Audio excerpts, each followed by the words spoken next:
Mark. And I'm Josh. And this is Alter Ego Comics TV, episode number 149. We apologize for missing last week, but we got some snow in Ohio. It is the winter of... It's the winter of George. It's the winter of our discontent. When it snows too much on Wednesday, especially, it's bad for comic book people. When the sheriff's department says only drive if you absolutely have to, we had to close the shop. Apparently he doesn't think comic books constitute absolutely have to. Roscoe P. Coltrane does not understand.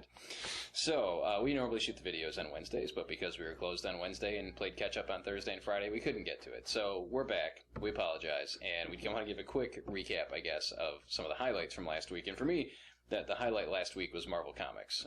They had 4 #1 issues that came out last week. And they were all very good. Some bordering on excellent. In fact, my pick of the week last week was Loki, Agent of Asgard. And I know you enjoyed it as well. Lots of fun. Ms. Marvel, the new Ms. Marvel issue, which is getting a lot of news coverage because it's about a Muslim teenage girl who develops powers. I don't know why they're calling her Ms. Marvel. There's no connection whatsoever. Well, she aspires to be Ms. Marvel. She She's a fan. She admires Ms. Marvel, but her origin story, at least at this point, has nothing to do with Ms. Marvel at all. But I was very pleasantly surprised by that one. It was very, very good. Wolverine #1 by the same creative team that was doing by the last Wolverine. It's actually Paul Cornell was writing the previous Wolverine series, and he continues to write this Wolverine series. But this time we get artwork by Ryan Stegman, and was very skeptical about this one because the solicitation material just didn't sound good to me. Wolverine is working for a mob boss or something as an enforcer, which, you know, if you know Wolverine, he's a good guy. This is not the old days when you didn't know whether Wolverine was a good guy or bad guy. But I read it, I enjoyed it, and I want to see where it goes next. I kind of am comparing it a little bit to Superior Spider-Man in that it's taking things and standing on its head, and that's part of telling a good story, you know, engaging the audience. So I enjoyed that one. And then finally, Punisher #1 came out last week by Nathan Edmondson and Mitch Gerads, who do that book over at Image about Black Ops. The Activity? The Activity, yes. And this is it's a different take on the Punisher, much different than what Greg Rucka recently did, and we both really loved Rucka's Punisher, so it was tough for me to like this book, but I did. Punisher's on the West Coast now, doing a stand-up routine in L.A. No, I don't.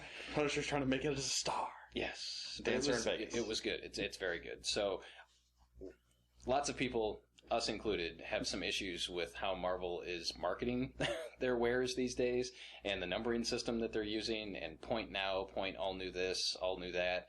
But the bottom line is they're telling some excellent stories, and they've got some great creators working on their books, and last week was a banner week for Marvel. This week, it belongs to creator-owned comics. Lots of new #1s this week, creator-owned #1s, and they were all very, very good. My pick of the week is The Bunker #1. This is by Joshua Hale Fialkov and Joe Infernari, and this was a digital first series, and is actually in development as a television series as well. And the premise, 5 friends are graduating from college. They go out into the woods to bury a time capsule, and they discover a bunker that has all of their names on it. And it's kind of like Lost to some degree, only a little bit, but it's got that feel of we're going to give you little bits and pieces, little breadcrumbs as we go, and it was just very impressive. It's an oversized first issue, $3.99 is the cover price, but it's a whole heaping helping of story. Really liked it. Fialkov is a very consistent writer, and I don't think he gets enough credit. I tend to enjoy his creator-owned stuff more than I enjoy his work on mainstream properties, but this was a winner as far as I'm concerned. And I know you don't want to spoil it, but I'm going to give them a little more here.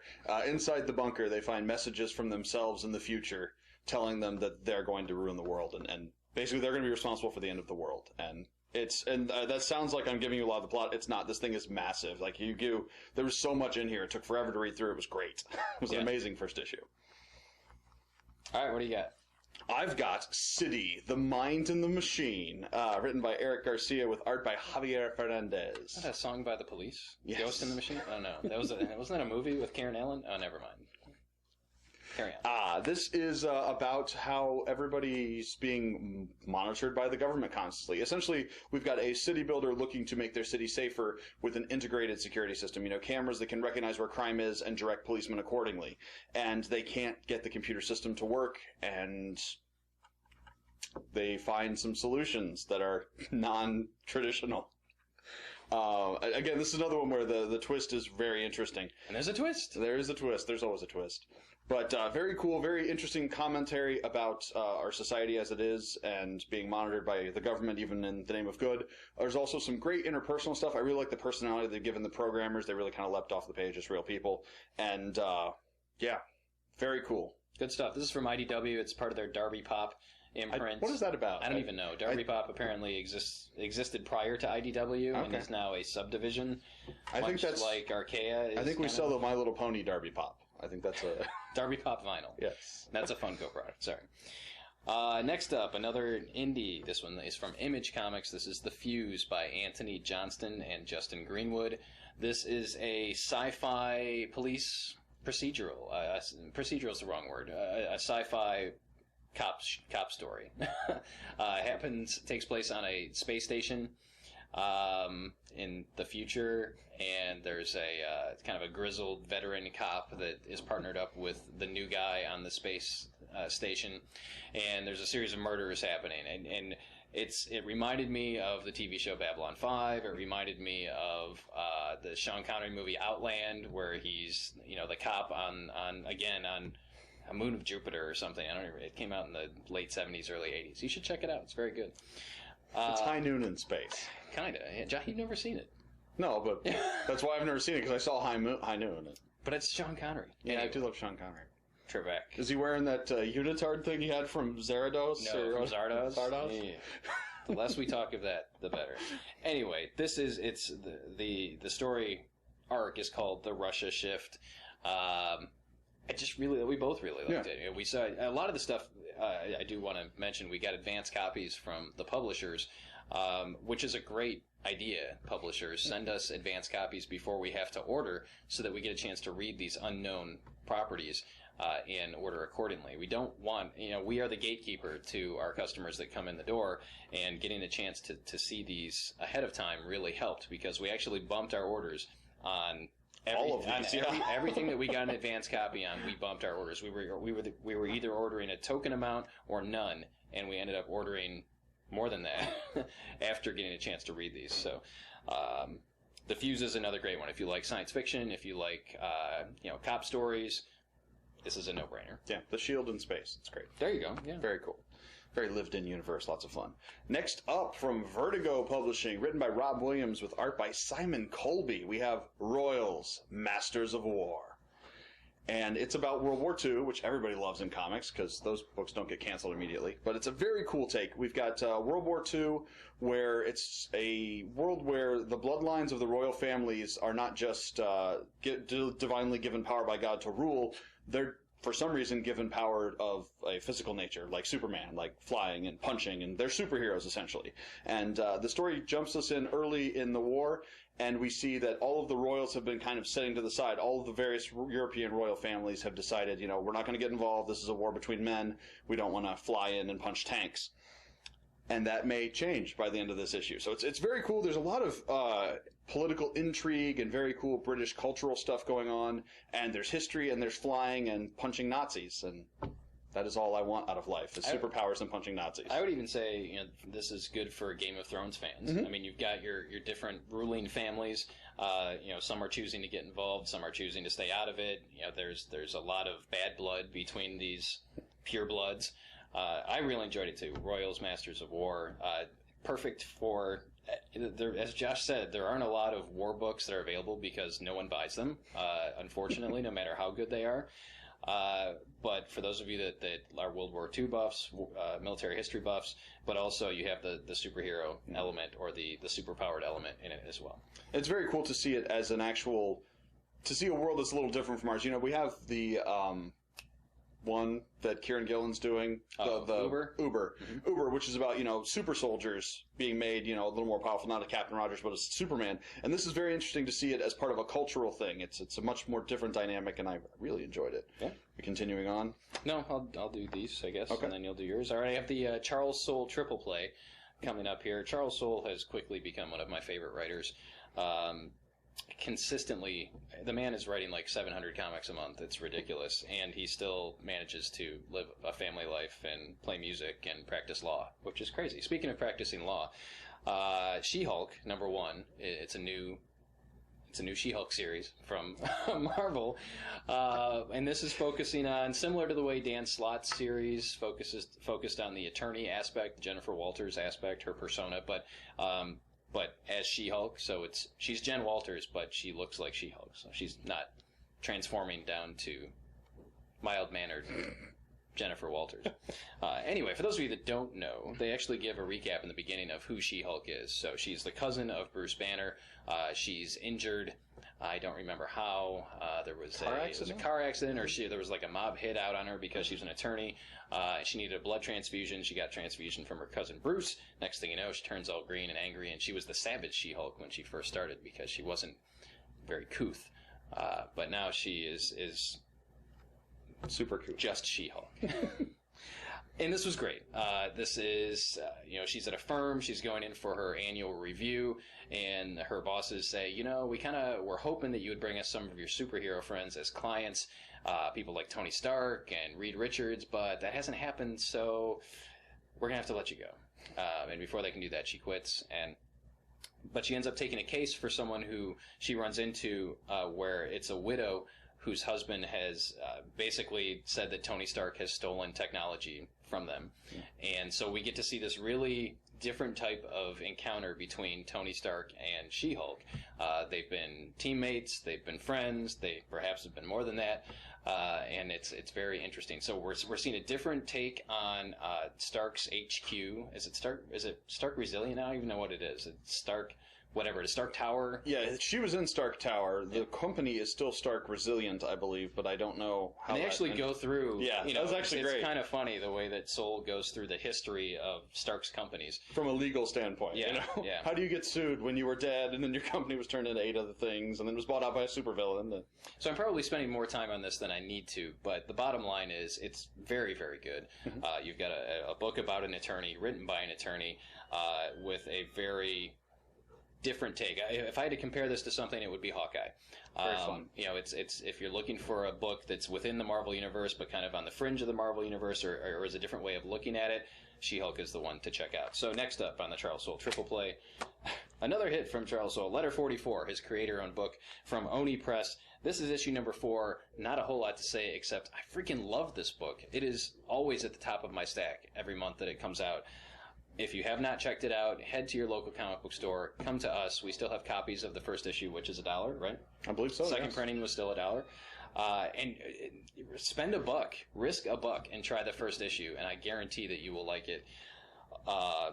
Except if you don't, then I don't guarantee it. But Letter 44, really love it. There's some space aliens coming. They're building something in space. The president sends up a covert Black Ops astronaut science team to figure out what's going on. The rest of the planet doesn't know what's going on. Just really, I see this as a TV show. Absolutely. I mean, this could be an excellent TV show. But right now, we get it as an excellent comic. And finally, Superman Wonder Woman number 5. Again, in my opinion, one of the best books that DC is publishing right now. Written by Charles Soule, artwork by Tony S. Daniel. It is really the only place to see the development of the relationship between the two of the most powerful beings on the planet.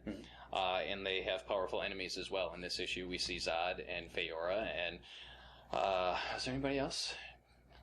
Enemy-wise, no, but Batman's in here, and there's some great quiet moments with Wonder Woman back on the Themyscira, however we say that. Paradise Island. That's the one. That's what I prefer to say. Anyway, keep it up, Charles Soule.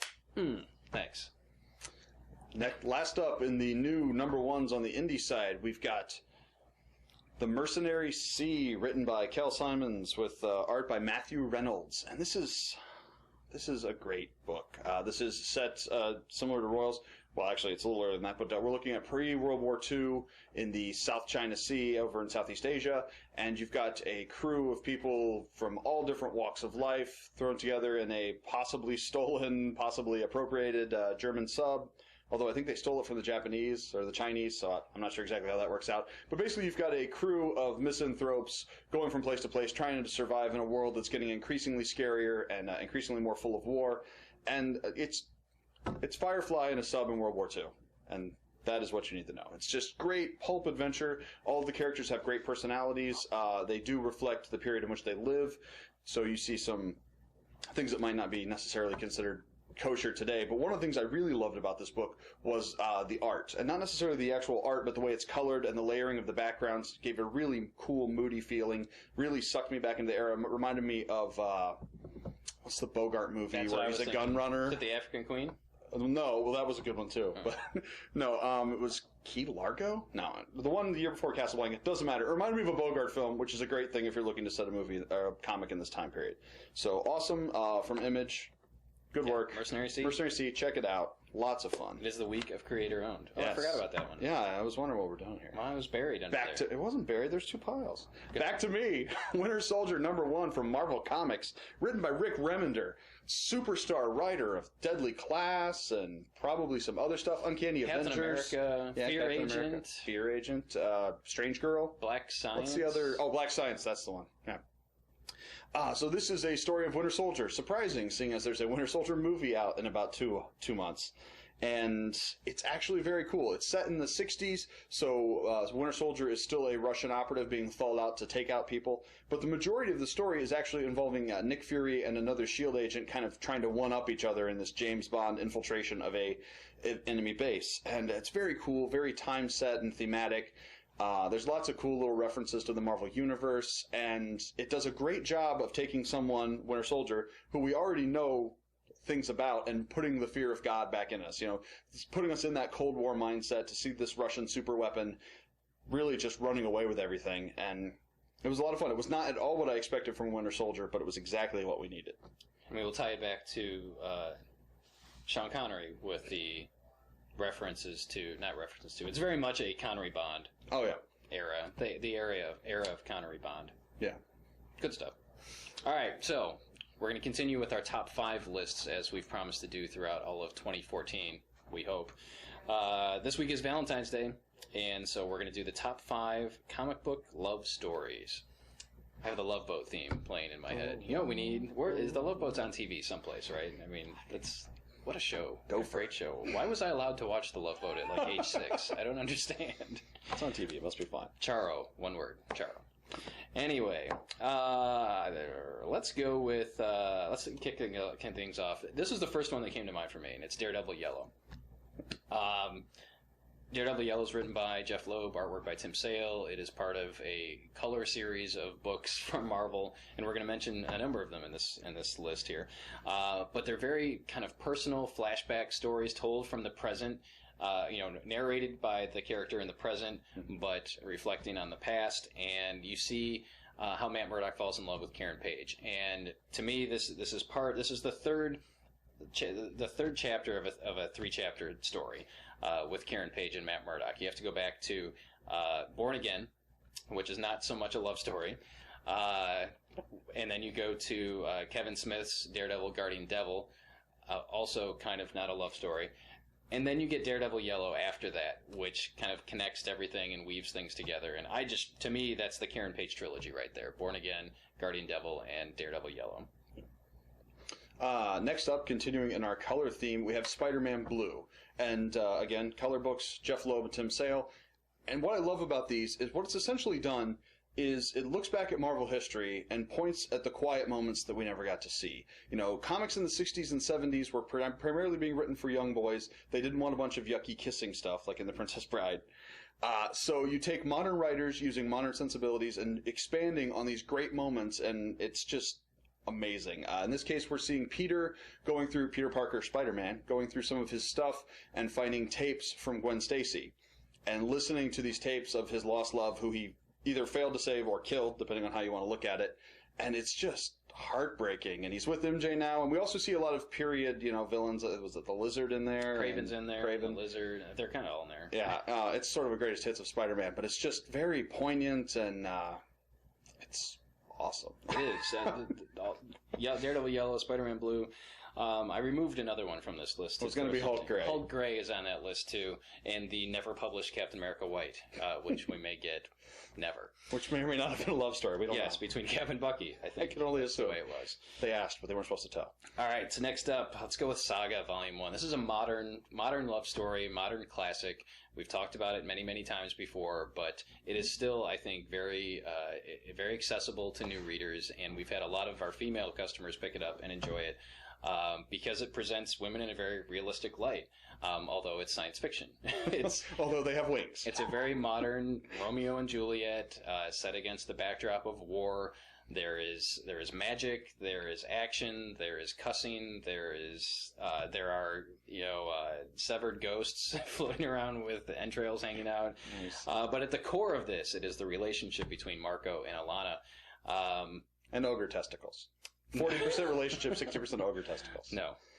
No, the best part to me about the way Saga portrays this relationship is we don't see the Jack and Diane phase. We don't see the will they, won't they. This book starts with them together and having a baby, and then we see, how strong their relationship is, how great their feelings are, and then we see flashbacks to a younger time and see them fall in love, even though we already know where it's going, and it's just really well put together. Well, and having the book narrated by their child is great, too. And touching and heartbreaking. All right. I'm fine. Pick one of the last two. You're up. One of the last two. Saga. Wait, that's the one we just did. Your list is ridiculous. Love and Capes Volume 1 from friend of the store, Tom Zoller, who writes, draws, colors, inks, faxes.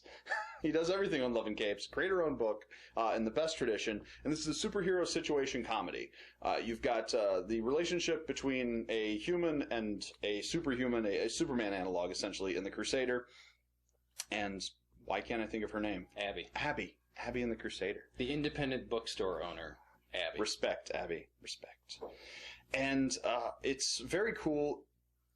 I just completely lost it. Very cool. Well, it's cool to see their relationship grow. As Josh said, creator owned. There are 5 volumes out, 5 volumes available. And it starts out where they're dating, and Abby doesn't know that Mark, also my name, is the Crusader. So he's an accountant by day, and it's how he reveals his identity to her and at what stage of the relationship they do that. How they basically have these little quiet moments, and he's also part of a Justice League type of team, and they have issues also. And it culminates with, they get married, and then she has a baby. Yeah. So it's a full kind of story. It's got a beginning, middle, and end, and it's technically over for now, but it may continue. But it is great. It's a Mad About You type of situation. Right. The old TV show with Paul Reiser and Helen Hunt. The execution is the best part of the way this book's done. The dialogue is almost Sorkin-esque. There's a lot of witty banter back and forth, but it's very human and real. There's a lot of the characters are analogs of classic archetypes. I mean, the Superman type guy, Crusader, used to date Amazonia. 2 guesses who she's like. What's the name of the Batman analog? Knight something. I can't remember. Oh, but he's cool too. He's a millionaire, Tom. And they hang out, and it has great moments with hanging out with his friends, talking about Abby, right, trying to get stuff worked out. It's a relationship comic that happens to be a superhero comic. So, again, a great love story. Great for men, great for women, great for everybody that loves good comics. And Tom, you're a great guy. Thanks. You did Love and Cape, so I'm up last. All right, Fables, Volume 1. And really, it's Fables, the entire story. We're talking about Snow White and Bigby Wolf. Spoiler alert. I guess these would all be covered by spoiler alert. Fables has been out for, 10 years? 15 years? It's not 15 been a long yet, time. But it's close to it. This is a Vertigo title. It is, again, just such a really solid story that has so much happening. A huge cast of characters. These are all of the fables that we all grew up with. And they truly exist in different realms, and they're all driven out of their homes by the bad guy, who I won't reveal, but that's the adversary. The adversary, which is the first, third of the story, the bigger story. It used to be the whole story, but the story keeps going and growing, and it is ending at some point, I hear. But Snow is the mayor's assistant. Bigby is the sheriff, and he's the big bad wolf. And they don't start out as a couple. You know, they start out kind of as that Jack and Diane, or that Moonlighting. I'm drawing a blank on I don't know the character's the Sybil names, Shepherd, Bruce Willis relationship in Moonlighting, and they end up falling in love and having a family and that sort of thing. So there's so much that happens in Fables. We're not going to do it justice in the 30 seconds that I'm going to talk about it some more. But to see that relationship develop over the years between Snow and Bigby is absolutely worth it, and that's why it makes our list of the top 5 love stories in comics. Thank you, Casey. Our long-distance dedication. To Jan and Holbrook. No. If you have a long-distance dedication, leave it in the notes below, and we will dedicate it to whomever you want. Do you have some disagreements? Are you outraged that someone wasn't on here? Like, I don't know, Scott and Jean? Listen. Dick and Babs? We could have a discussion. I don't want to hear about your Dick and Babs. Nightwing and Batgirl. Yes, we will have a roundtable discussion about whether Scott and Jean are a good couple or not. You didn't say they were... It's not about good couples. It's love about story, great love romance. story. I don't know. I don't think Scott and Jean qualify as a great love story. Every great love story involves destroying a planet.